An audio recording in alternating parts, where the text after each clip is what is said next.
Sveiki,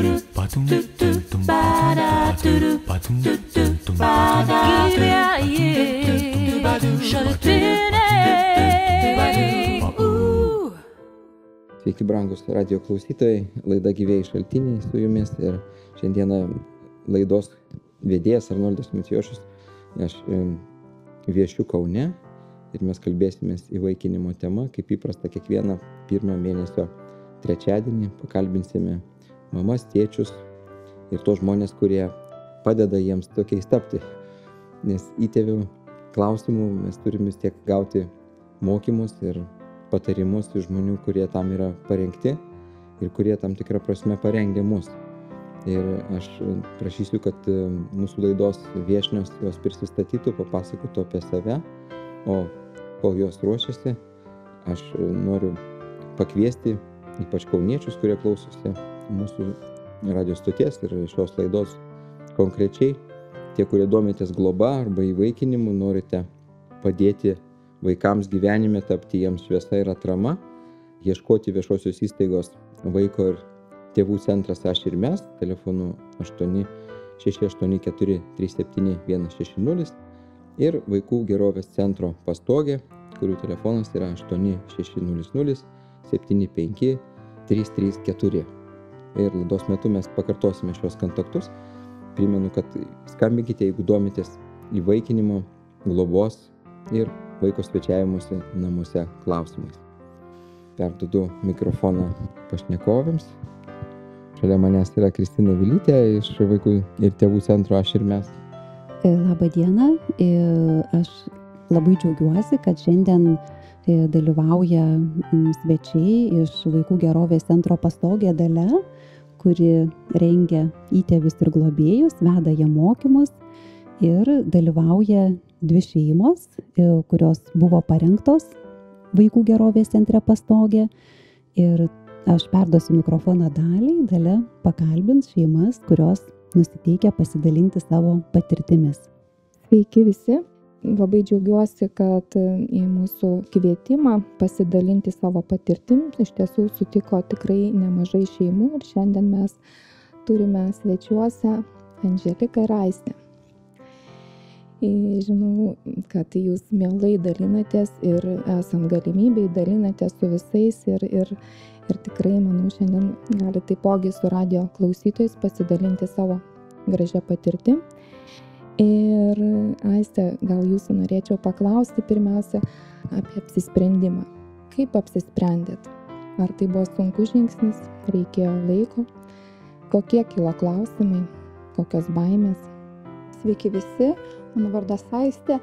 Dėl apsisprendimo tai galiu pasakyti taip, kad baimių kažkokių nebuvo, nes tam nebuvo gal net ir laiko apie tas baimės galvoti. Tiesiog, kaip sužinom, kad mes negalim turėti biologinių vaikų, iš karto sekantis sprendimas, ką toliau daryti. Su vyru abudu vieningai nusprendėm, kad su gamta nekovosim, nedarysim jokių papildomų kažkokių dirbtinio apvaisinimo ar ten taip toliau. Nusprendėm, kad yra ir be galo daug vaikučių, kuriems reikia meilės, o tą meilę mes jau buvom pasiruošę suteikti, tai paprasčiausiai nusprendėme įsivaikinti. O kadangi jau priėjom tą sprendimą, tai nebuvo ir kažkokio labai didelio laiko tarpo mąstyti, svarstyti, tiesiog ėjo sekantys žingsniai, ieškoti informacijos, paskui suradom informaciją, kad reikia išklausyti įtėvių kursus, tada jau kreipėmės į Pastogę ir prasidėjo visas procesas. Tai tokio, kad kažkokio labai ilgo svarstymo, ilgo ten pasiruošimo, to klausimo gvildenimo daug nebuvo, viskas vyko procese ir viskas procese tiesiog gvildenusi, sprendėsi ir priėmėm sprendimą jau proceso metu. Ačiū. Andželika, gal jūs galite pasidalinti savo patirtim, kaipgi jums vyko apsisprendimo procesas? Žinau, kad jūs turėjo daugiau klausimų ir dvejonių ir iš savo aplinkos tam tikrų aspektų. Kaip jūsų situacija viskas klostėsi? Sveiki visi, esu Andželika ir šiuo metu mes auginame 2 metų berniuką. Tai iš tiesų prieš 5 metus mes su vyru sužinojome, kad biologinių vaikų turėti negalima. Tai mums tai buvo ta žinia kaip griaustinis iš giedro dangaus ir tikrai reikėjo laiko, kad mes su tuo kažkaip tai išbūtume, susigyventume. Bandėme ieškoti įvairių kelių ir tarkim, dirbtinis apvaisinimas buvo viena iš alternatyvų, kurią išbandėme Lietuvoje ir nesėkmingai. Daug buvo to nusivylimo, kartėlio skausmo ir kurio niekam nerekomenduoju ne vienai šeimai. Ir vėliau, tarkim, kai mes svarstėm galimybę dar važiuoti į Latviją daryti ir dirbtinį apvaisinimą, nes išgirdom, kad ten yra sėkmingai padaromas ir viena iš pažįstamų ten sėkmingai pastojo. Tai mes svarstėm šitą galimybę, tik vėliau sužinojom, kad ta pažįstama patyrė persileidimą ir šita žinia mus gerokai išgąsdino. Tada vyrui sakau, kad įsivaikinimas yra ta alternatyva ir tas kelias, kuriuo mes turėtume eiti ir tikrai, kad tie pinigai, kur galima skirti dirbtinimui apvaisinimui, geriau vaiko ugdymui skirtume. Tai iš tikrųjų pas mus buvo gal ne tiek daug baimės, bet daug nežinomybės, kaip ir kas bus ir kaip tas visas procesas vyksta. Tiek, kad mes labai greitai vaikų teisės, kai užsiregistravom, labai greit patekom į mokymus ir ten supratom, kad daug atsakymų gausim. Taip ir buvo. Aiste, ar prisimenat tą dieną, kada pirmą kartą pamatėte savo mergaitę, kokie įspūdžiai, kokie jums pasirodė jūsų mergytė ir gal galite prisiminti tai? Aš labai daug ir dažnai susiduriu su tuo klausimu, kad visi ir ta nuomonė, kad visi turi tokius savo kaip ir įsivaizduojamus vaikus, kad jau aš jau kaip vaikinsiuos, jau mano mergytė, ten berniukas bus toks, tokiom akim, tokiom tom.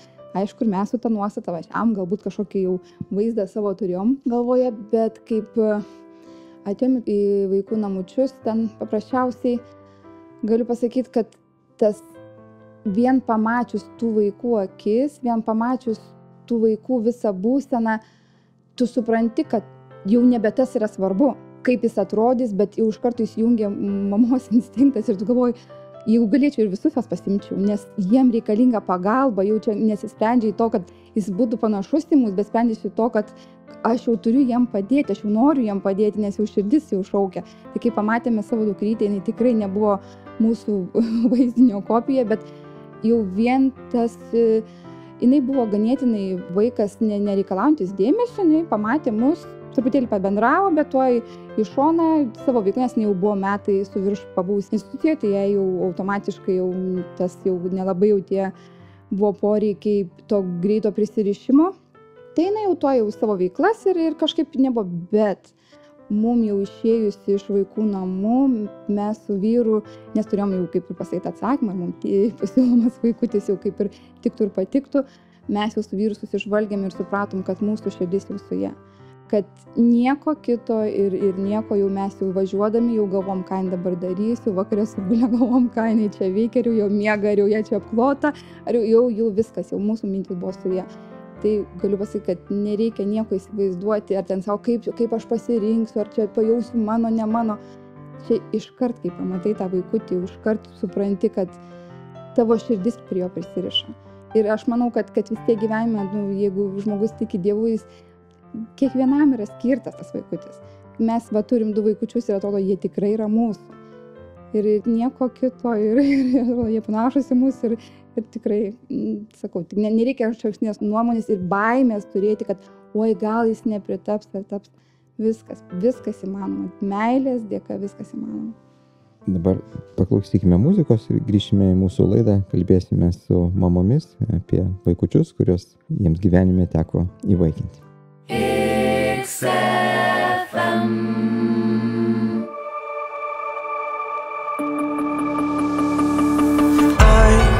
Set free, sin's lost its grip on me. I was a slave, bound in my chains, until you saved me. Back to life, I've been raised with Christ, the stone rolled away. Out of my grave, you have remade me. I lift you high, be glorified. You are the reason that I am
It doesn't make sense.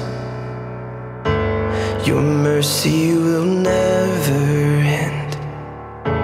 I don't understand, but that's where your grace begins. It doesn't make sense, no. Your mercy will never end. Oh, I don't understand,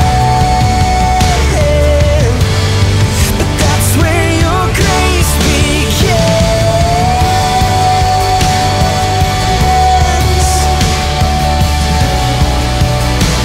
Your grace is enough.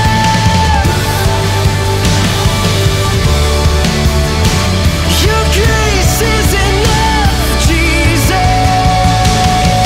I lift you high, be glorified. You are the reason that I am alive. It's true.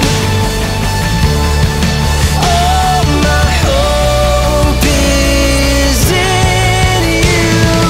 Honor and praise unto your name. You are the reason that everything's changed. It's true, yes. All my hope is in you now.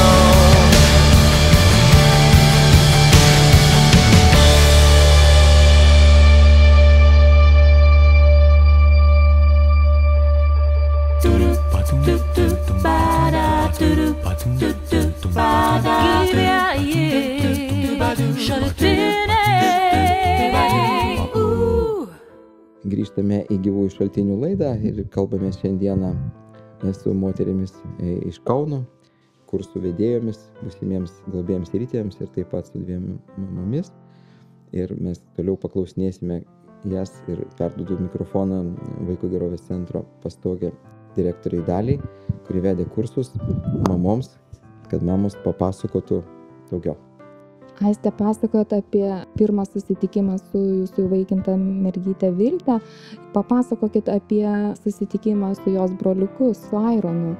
Ar tas susitikimas irgi buvo toks pats sklandus ir irgi nekilo abejonių ir supratot, kad taip, aš apsisprendžiu ir nereikia man daugiau laiko, aš jau gyvenu su juo. Berniuką jau mes jau nusprendėm kaip jau šeima, visi 3, kad jau kaip jau mums reikėtų ir jau 4 nario. Kreipėmės į Pastogę, kad jau kaip ir vaikų teises, kad jau norim įsivaikinti 2 vaikutį. Ir kažkodėl buvom nusprendę, kad jau mums reikia to lėliuko. Kaip jau visiems čia buvo labai jau aktuali tema, lėliukas auginti nuo pat pradžios, nes pirmą mergaitę mes įsivaikome metų 2 mėnesių. Tai vat norėjom to lėliuko pabūti jau tais visai jaunais tėvais. Ir sulaukėme pasiūlymų iš Pastogės, kad yra berniukas, jam beveik 2 metukai. Ir kad vat, jam jau ieškoma skubi šeima, nes jis neseniai atimtas iš mamos. Mes, aišku, turbūt pirmą kartą, kiek pamenu, mes taip jau suabejojom, nes mes, kaip jau buvom užsikabinę už tos minties, kad norim to jau lėliuko mažiuko. Bet su vyru paskui pasvarstėm, sakom, palauk, ar mes nesielgiame egoistiškai, kadangi mes jau žiūrim savo norų, bet iš tikrųjų gal tam vaikučiui reikia pagalbos. Ir tada nusprendėm paskambinti Daliai, paklausti, kokia jo situacija, kaip ten kas yra. Ir kaip tik tuo metu aš dar savanoriavau vaikų lapšelėje, Vaiko raidos centro lapšelėje ir kaip tik tuo metu tas berniukas ten buvo. Nors aš tam buvau visai kitam aukšte, aš jo nebuvau net nei mačius, bet tą dieną kaip tik turėjau važiuoti pas vaikučius ir aplankiau tą berniuką. Tai buvo toks jausmas, berniukas buvo be galo išsigandęs, priešingai mano dukrytei, be galo išsigandęs vienas, dar sergantis tuo metu berods ir toks visiškai nekalbėjo, pasimetęs, nebendraujantis, ten toks vos neatrodo, kad stumdo ten visi. Ir man jau kaip leido su juo pabūti atskirai kambarį vienai, pažaisti, susipažinti, pabendrauti. Ir mes pabendravom, pažaidėm, žiūriu, kad jisai ganėtinai toks ir judrus, ir žingeidus, ir visko besidomintis berniukas. Paskui vėliau mes išėjom į lauką, aš jį supu, mes ten opa. lipa ant laiptų, žiūriu, kad jis atkartoja tos žodžius, kad jis ir kalba, jam viskas gerai. Nu ir kažkaip jau pabendravę, aš jau supratau, kad tas vaikutis vėlgi yra tas vaikutis, kuris jau mano širdyje. Mano vyras buvo išvažiavęs, aš jam paskambinau, sakau, yra tokia situacija, kad vat, jau pažiūrėjau tą berniuką ir sakau, gal atvažiuojam vakare, gal kažkaip išdėsinėsim, pažiūrėt, sako, tai ne, tai sako, jeigu jau tu nusprendai, tai galim jau mes jį rimti. Sakau, ne, čia žinok, ne baldas, ne daiktas, vis dėlto važiuojam kartu, sakau, nes jį reikia pamatyti. Bet mes tik jį pamatė, aišku, vyras pamatė aplinką ir jo tas akytes ir jo tą tokį jau prie manęs dalinį, tokį mažą prisirišimą ir viskas. Ir mes nusprendėm tą pačią dieną, kad tas vaikutis yra jau mūsų ir mum kažkaip, nežinau, aš visą laiką klausau širdies, aš neklausau proto, kad ten kažkas, ten gal jo kažkokie ten ar raidos atsilikimai, viskas yra ištaisoma, viskas gyvenimas meilės ir pastangų ir besąlyginės globos dėka tikrai viskas yra ištaisoma. Mūsų pavyzdys rodo, kad mūsų, sakau, vat, ir dabar darželį netgi gavom pagirimą, kad mūsų 3 metų berniukas jau ir skaičiuoja ir skaito. Tai apie kokius genus, apie ką mes galim kalbėti. Šito dažniausio klausimo ir dažniausio šito baimištos tikrai siūlyčiau visiems atsisakyti, nes genai, jeigu taip jau visi, jie reiškia yra keičiami. Nes mūsų pavyzdžiai abiejų vaikų tikrai rodo tai, kad jie niekuom nesiskiria nuo biologinių vaikų, kuriuos augina mamos. Ačiū, Aiste. Andželika, kokia jūsų patirtis, kada pirmą kartą pamatėt savo vaikiuką, savo sūnelį ir kaip jį pasitikot? Ar turėjot ilgai svarstyti, ar apsisprendėt taip pat greitai, kaip Aiste? Mes iš tikrųjų, kai pabaigėm mokymus, ten būna prašymas nurodyti, kokio pageidavom, kokios lyties ir kokio amžiaus vaikučio mes pageidavom iki metų laiko ir lytis nesvarbi buvo. Tai net nesitikėjom, kad ateis pasiūlymas toksai iš vaikų teisių, kad praktiškai ką tik gimęs vaikutis bus. Nes mus pasikvietė vaikų teisių vedėja Daugelienė pas save ir pasakė, šiek tiek daugiau suteikė informacijos apie berniuką. Jisai tuo metu buvo klinikose, 2 savaičių amžiaus ir tai buvo, gerai pamenam, kad tai buvo sausio mėnuo ir buvo lauke labai šalta ir tiesiog mes turėjom labai greitai apsispręsti ir šią dieną jau važiavom pažiūrėti klinikas vaikelio. Ir mes jau važiuodami su vyru kažkaip buvom nusprendę, kad tai, net nenusprendę, jautėm, kad tai mūsų vaikas bus, kad atsakymas bus teigiamas, bet kuriuo atveju, kai mes jį pamatysim.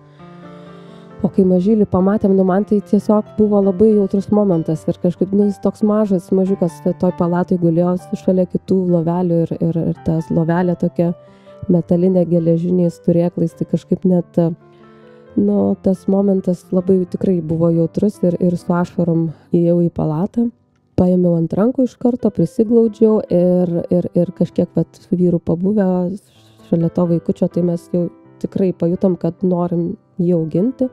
Ir sekančią dieną nuvažiavę į vaikų teisės parašėm atsakymą, kad tą vaikutį paimsim į savo šeimą. Tiek, kad reikėjo laiko mum labai greitai viską susiruošti ir susipirkti, nes nežinom, kokio amžiaus vaikučio sulauksim, tai turėjom savaitę laiko viską susiorganizuoti labai greitai operatyviai ir kad jau visiškai pilnai pasiruoštumėm berniuko atėjimui. Kaip pasikeitė gyvenimas taiga vieną dieną atėjus berniukai? Pokyčiai buvo kardinalūs, iš tikrųjų labai, tas tempas greitis ir tie vidinio pasaulio persitvarkymai buvo labai staigus ir kuo aš labai džiaugiuosi iš tikrųjų, kad iki tol, pavyzdžiui, mūsų tėvai buvo skeptiški, tiek mano, tiek vyro tėvai buvo skeptiški žiūrėjo tą mūsų sprendimą įsivaikinti, o kai tik atsirado anūkas, tai jie labai didelę meilę jį priėmė ir net nebuvo kažkokių kitokių pasvarstymų, kad galėjo būti kitaip. O pasikeitimai buvo, mums reikėjo adaptuotis iš tikrųjų su vyru ir perimti tą vaidmenį tėčio ir mamos ir vaikas šitą vaidmenį mums kaip ir padėjo prisimti. Tai žinau, kad vyras išėjo pradžiai vaiko auginimo. Tai jau taip, iš tikrųjų, kadangi aš dar dirbau ir 2 savaitės vyras pasiėmė atostogas ir buvo su vaikeliu visą tą laiką, nors iki tol nebuvo nė vieno kūdikio laikęs ant rankų. Tai aš taip supratau, kad tikrai yra stiprus ir drąsus vyras, nors iki tol kažkokių dar ir būdavo abejonių. O darbo savaitės seneliai praleido laiką su anūku ir po to jau aš gavau galimybę išeiti iš darbo, nes turėjau susirasti savo pamainą. Aiste, noriu jūsų paklausti. Iš tiesų kalbėjot labai, labai gražiai, kad nereikia bijoti genų, kad viskas yra ištaisoma ir jūsų vaikų pavyzdys tai įrodė. Bet sakykit, kokių sunkumų turėjot? Ar viskas buvo taip paprasta, lengva, ar nebuvo kažkokių klausimų, iššūkių? Kaip su tuo tvarkėtės? Aš manau, kad iššūkių tai bet kuriuo atveju būna kaip ir kiekvienoje šeimoje. Ir mesgi kaip ir psichologai sako, mes augam kartu kaip tėvai, kartu su vaikais. Nuo pat pirmos dienos vaikutis gimsta ir tu gimsti kaip tėvas arba mama. Tai manau, kad tie buvo be abejo tokių kažkiek ir nežinojimo, kažkiek ir nedrąsos, bet aš manau, kad nuo to momento, kai vaikutis ateina į tavo namus, automatiškai ir viduj gimsti tu kaip mama ir instinktai tau tiesiog diktuoja, kaip reikia elgtis, ką reikia daryti.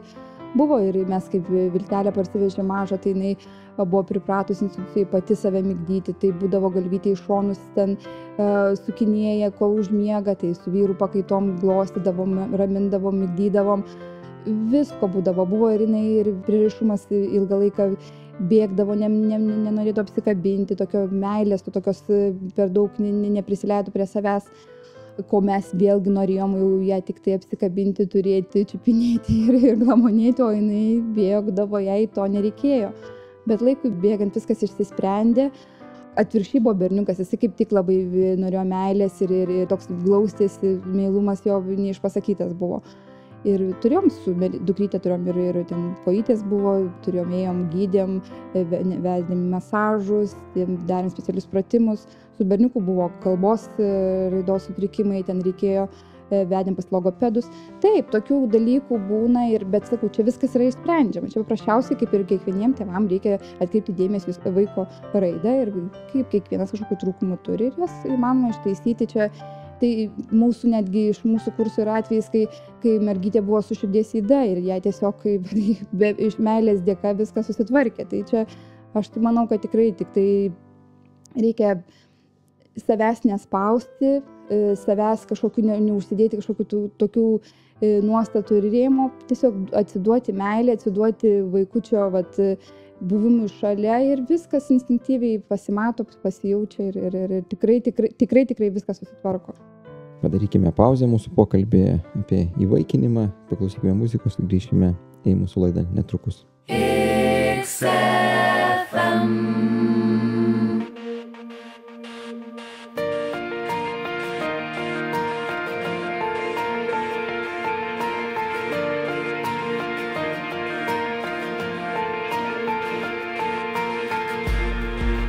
Present in our history, we glorify your name, we glorify your name. We remember all you've done, we glorify your name, we glorify your name. We've seen your grace at work in us, we're reminded of your steadfast love. Here we stand, God, we are so thankful. Looking back, we know you've been faithful. We're expectant for the future. We believe the best is yet to come.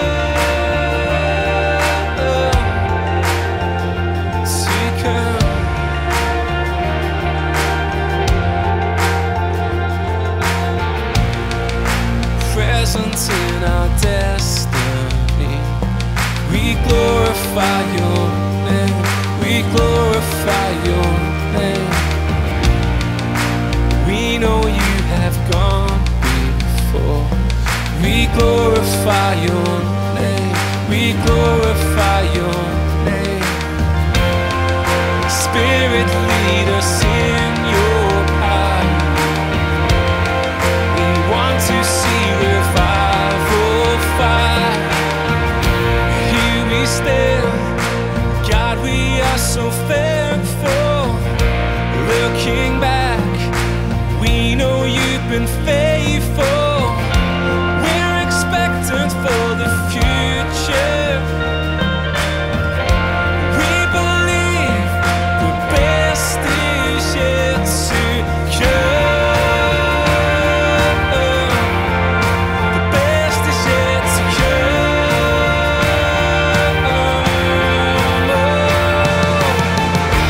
Praise the Lord for all He has done. Praise the Lord for what is to come. Praise the Lord for all He has done. Praise the Lord for what is to come. Praise the Lord for all He has done. Praise the Lord for what is to come. Praise the Lord for all He has done. Praise the Lord for what is to come. Here we stand, God, we are so thankful. Looking back, we know you've been faithful. We're expectant for the future. We believe the best is yet to come. The best is yet to come. The best is yet to come.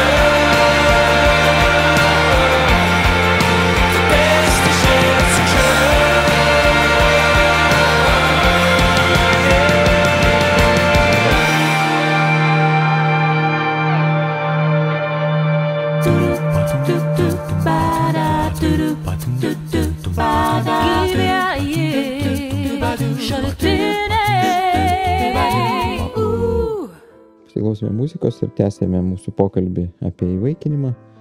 Ir man padeda nešnekinti mamas, Vaikų gerovės centro darbuotoja Dalia. Centras vadinasi Pastogė. Jo telefonas Kaune yra 8600 75 334. Ir visus klausytojus, kurie domisi, kaip įvaikinti, kaip globoti vaikus, kaip laikinai paimti juos svečio teisėmis, pabūti šeimoje ir pačiam atrasti save, kur veda Dievas. Galite skambinti ir klausti ir jums tikrai padės kvalifikuoti kursų vedėjai. Taigi, Dalia toliau pakalbins Aistę.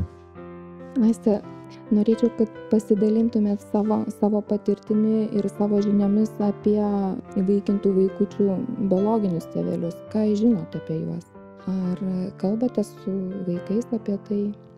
Mes savo dukrytės pirmosios, tai biologinę šeimą, kaip ir žinom, buvom susitikę su jos močiute, tai daugiau kalbėjomės ir mamą matėme teisme, kai buvo teismas dėl motinystės teisės atėmimo. Tai šiaip tai mūsų dukrytės šeima tai yra, kaip ir, kiek suprantam, įsilavinusi, ten ir teisininkai, ir močiutė liktai ten sveikatos sistemoje dirba. Ir mama turi aukštą išsilavinimą, tai vėlgi rodo, kad rodiklis nebūtinai, kad vaikas turi būti iš asocialios šeimos. Sūnelis mūsų yra iš jau 5 vaikutis savo šeimoje, tai brolis sesutė yra įvaikinti, o 2 pirmieji auga su močiute. Tai jau jo šeima yra jau nepavadinčiau atsakingais tėvais, bet tik noriu pasakyti tą, kad aš be galo esu dėkinga abiejų savo vaikų mamom, kad jos juos išsaugojo, išnešiojo, pagimdė ir atidavė į instituciją. Kad jų nepaliko ir dar baisiau nenužudė. Kaip matoma yra tokiu atveju. Tai be galo aš jom dėkinga ir mes turim galimybę turėti 2 nuostabius vaikus, kurie suteikia be galo daug meilės, suteikia gyvenimo prasmę ir atveria gyvenimo visai kitokį matymą ir kelius. Jų pagalba tiek keitėsi mano gilesnis dvasinis gyvenimas, tiek ir matau pokyčius savo vyro gyvenime. pasaulėžiūroje, tai vat, šitas sprendimas įsivaikinti gal ir, pasakyčiau taip, kad Dievulis davė mums tokį išbandymą neturėti savo biologinių vaikų, bet jeigu galbūt mes nebūtumėm turėję šito išbandymo, gal nebūtumėm tokiame kelyje, kokiame dabar esame ir kuriuo aš esu labai be galo patenkinta. Grįžtant prie šeimų, tai mes esame atviri, mūsų abu vaikučiai žino, kad jie yra įvaikinti. Dukrytį pasakėme tuomet, kaip nusprendėme jau turėti broliuką ir be to dar buvo atvejas, kad jos auklėtoja laukėsi ir jinai manęs paklausė, mamyte, koks buvo tavo pilvelis, kaip aš buvau jame. Tai aš tuo momentu nusprendžiau, kad aš negaliu niekaip vaikui meluoti, nes aš jį mokinu nemeluoti ir kaip aš jam galiu pasakyti neteisybę ir tas momentas buvo kaip tik tas, kada nusprendžiau paimti ir pasakyti tikrą tiesą. Aišku, tą vakarą galvojau, kad sudaužiau vaiko rožinę vaikystę, bet pamačiau jos gilę stiprybę, pamačiau jos tą tokį nevaikišką supratingumą, bet vėlgi, gal ir mokymų dėka ir dalios buvo pabrėžta viskas, kad reikia vaikui nebijoti pasakyti ir savo poziciją, kad ir tau buvo sunku. Aš jai sakau, dukryte, taip, aš nesu tavo mama, tu nesi ne iš mano pilvelio, tave pagimdė ir išnešiojo kita mamytė. Aš labai norėjau taip pat turėti vaikučių ir norėjau, kad vaikučiai gimtų iš mano pilvelio. Labai norėčiau, kad tu būtum gimus iš mano pilvelio, bet Dievulis nusprendė taip ir jam be galo dėkinga, kad jis būtent atsiuntė tave į mūsų šeimą.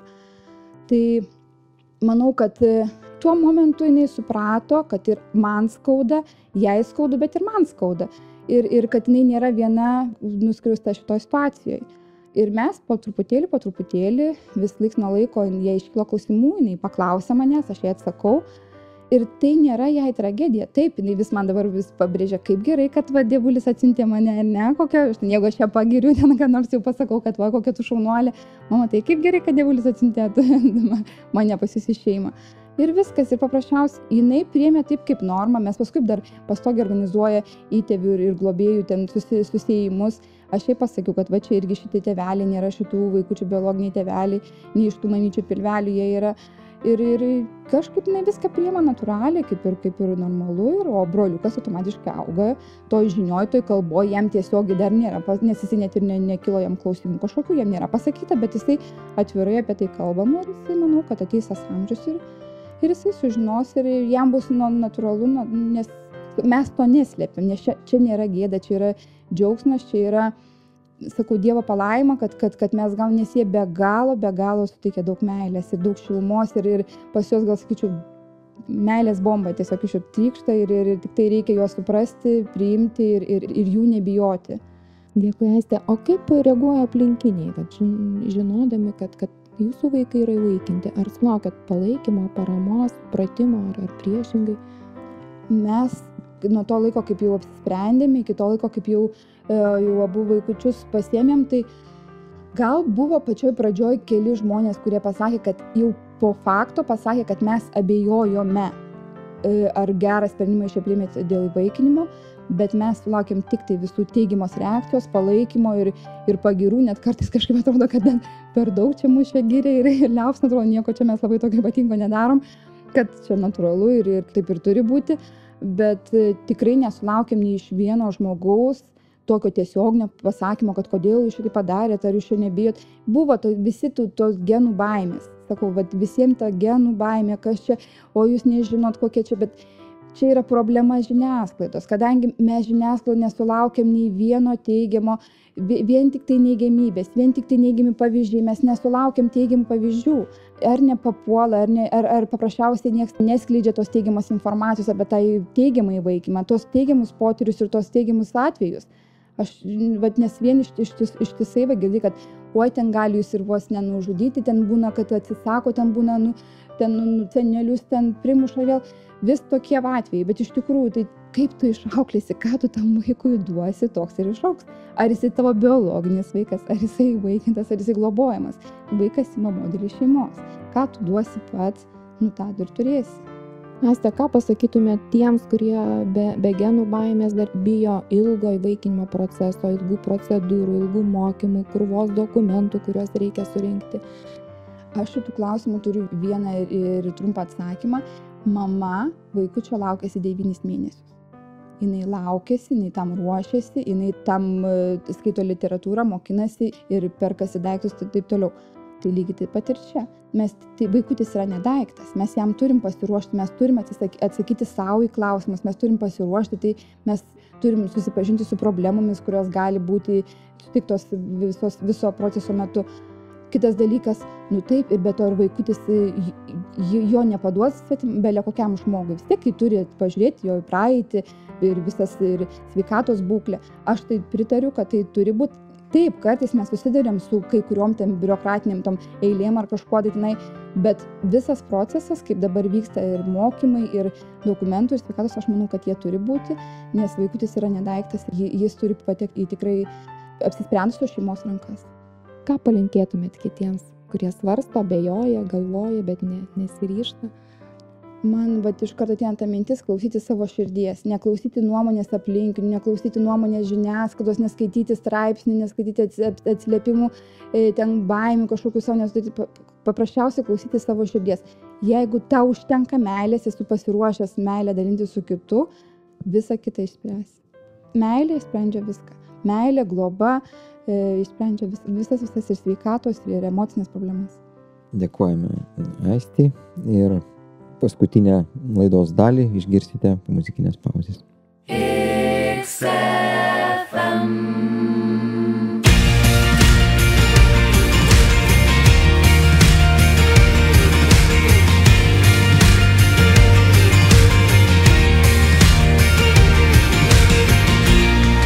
When you're feeling like it's over and you've lost your way, I see you there, you're drowning in a sea of pain, wondering where it all went wrong. And it's hard to see that I've been here all alone. You know you can count on me. I'm strong like a city on fire, raging a war on the enemy. Fears like the sound of a lion. My love will never let you go. Burning down the dead of the night, making a way for you to get to me. Love is gonna win the fight. Oh, I will never let you go.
šaltiniai.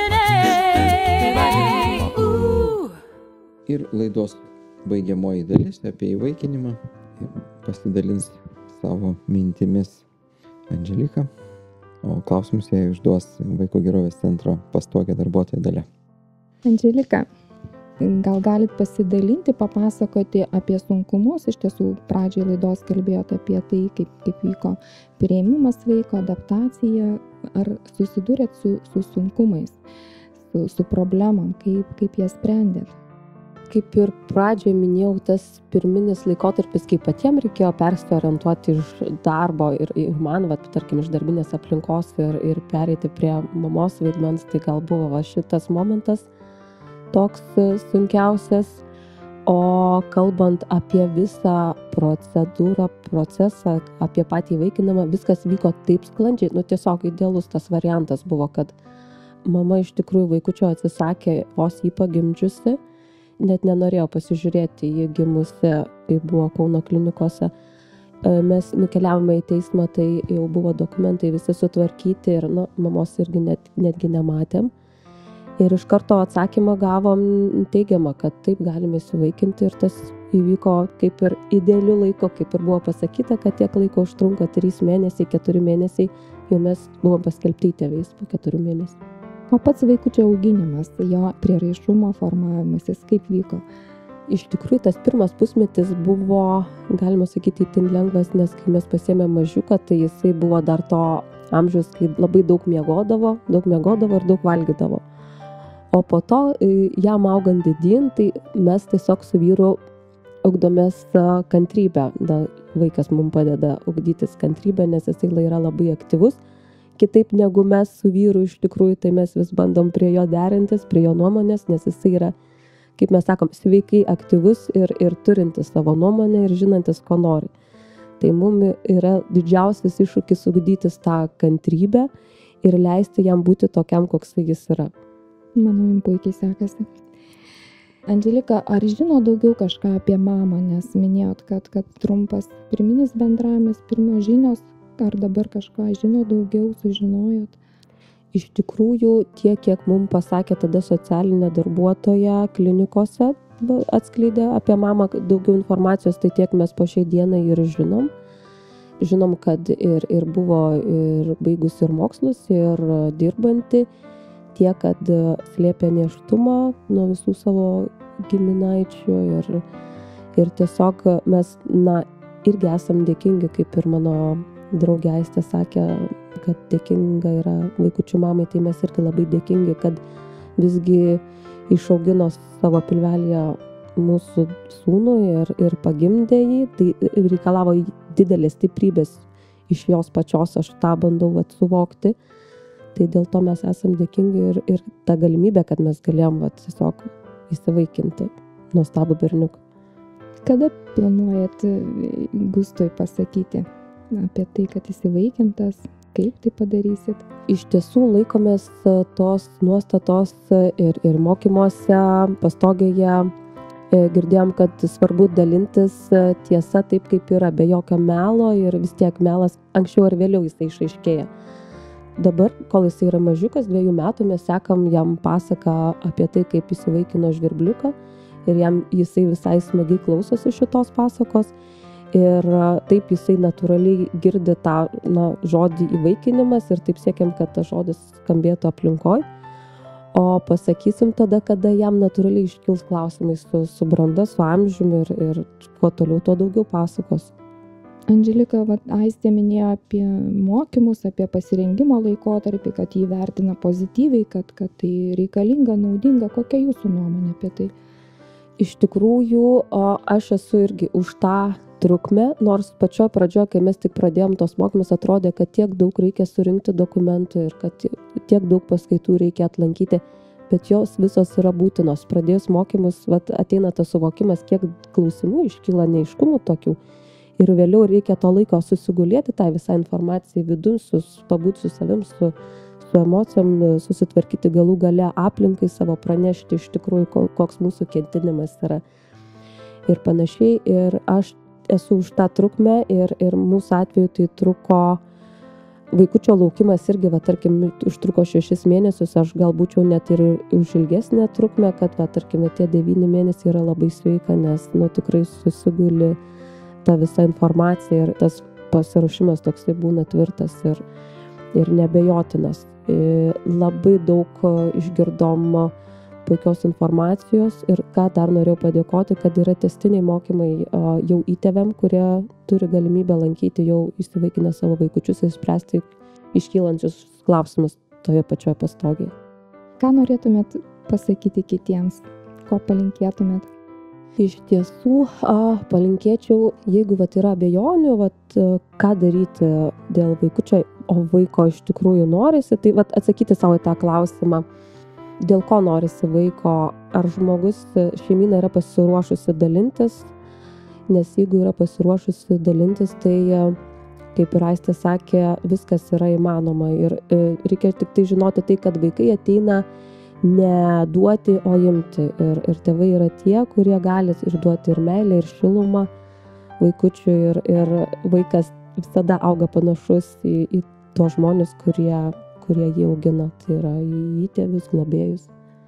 Ir dar ką noriu palinkėti iš tikrųjų, kad drąsiai klaustų tų šeimų, kurie jau yra įsivaikinusios vieną ar kelis vaikus, nes jie paprastai atvirai dalinasi tą informaciją, kaip jiems sekėsi praeiti šitą kelią. Ir mes iš tikrųjų turime įkūrę Facebooko grupę Aukime su meile, kurios stengiamės surinkti ten tiek tėvelius jau įsivaikinusius vaikučius, tiek tuos tėvelius, kurie nori įsivaikinti.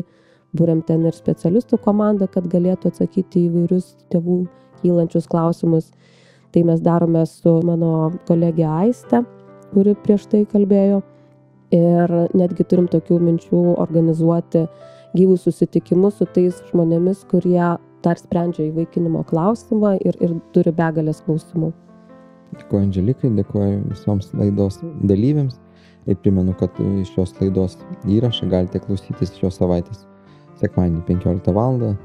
Ir taip pat, jeigu techniškai pavyks, galėsime įkelti šios įrašus apie įvaikinimą į internete YouTube sistemą, garso laikmeną ir kviečiu klausytis toliau Radio XFM, likti mūsų dažnėje. Su jumis buvo laidos vedėjas Arnoldas Matijošius ir mums vakaro visiems.